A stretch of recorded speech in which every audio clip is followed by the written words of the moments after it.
Hi hello नमस्कार, मी सुजाता नवीन एका व्हिडिओमध्ये आपल्या सगळ्यांचं अगदी मनापासून स्वागत करते।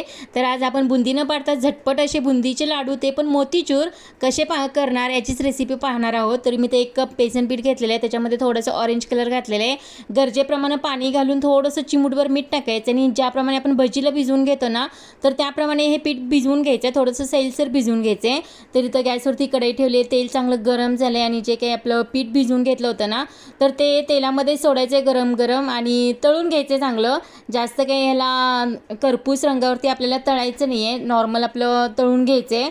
तर अशाप्रमाणे हे सगळं सेट झाल्यानंतर आलटी पलटी करून छानपैकी असं हे सगळं मी पीठ आहे ना तर ते तळून घेतलेलं आहे। एकदम सोपी पद्धत आहे, अगदी कोणीही पहिल्यांदाच जर करत असेल ना तर परफेक्ट असे हे लाडू होणार आहेत। तरी तर तुम्ही भजीप्रमाणे अगदी व्यवस्थित सोडू शकता पीठ, किंवा जे तुम्हाला आकार जमेल त्या आकारामध्ये चमच्याने वगैरे सोडून छानपैकी असं फक्त आपल्याला हे पीठ तळून घ्यायचं आहे।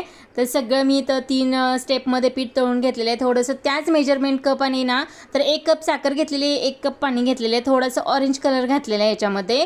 आणि हे काही जे आपण थंड जोपर्यंत आपला पाक तयार होतो तोपर्यंत हे थंड झालेलं असतं पीठ। तर ते आपल्याला मिक्सरमधून कमी जास्त करत असं थोडंसं बारीक करून घ्यायचं, एकदम पण बारीक करायचं नाही आहे। नॉर्मल जे काही मोतीचूर लाडू असतात ना तर तशा प्रकारे आपल्याला हे बारीक करून घ्यायचं आहे। आणि पाक यायची पण गरज नाही आहे, परफेक्ट नॉर्मल आपली पूर्ण साखर विरघळून 1-5 मिनटं झाल्यानंतर ना तर कलर वगैरे घालून छानपैकी ह्याच्यामध्ये ड्रायफ्रूट्स वगैरे घालू शकता, मगज बी घालू शकता, थोडंसं तूप घालू शकता आवडीनुसार। तर सगळं पाणी सोडल्यानंतर ना तर हे आपल्याला सगळं एका ताटामध्ये घ्यायचं आहे, सगळं टाकून घ्यायचं आहे आणि थंड करायचं आहे। थंड केल्यानंतर फक्त 5 मिनटामध्येच हे लाडू आपले बांधून होतात आणि टेस्टला तर एकदम अप्रतिम असे लाडू हे होतात आणि झालेसुद्धा होते। थंड झाल्यानंतर एकदम छान असे हे लाडू सेट झाले होते।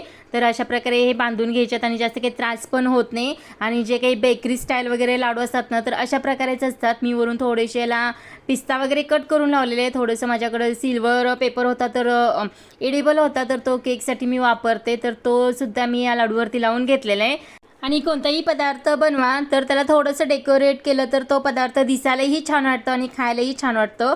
तर दिसतायत ना मग इथं बेकरी स्टाईल मोतीचूर लाडू। तर वेळ कशाला घालवते, पटकन भजी करा आणि लगेचच मोतीचूर लाडू बनवा। आणि व्हिडिओ आवडला असेल तर लाईक शेअर सबस्क्राईब करायला अजिबात विसरू नका।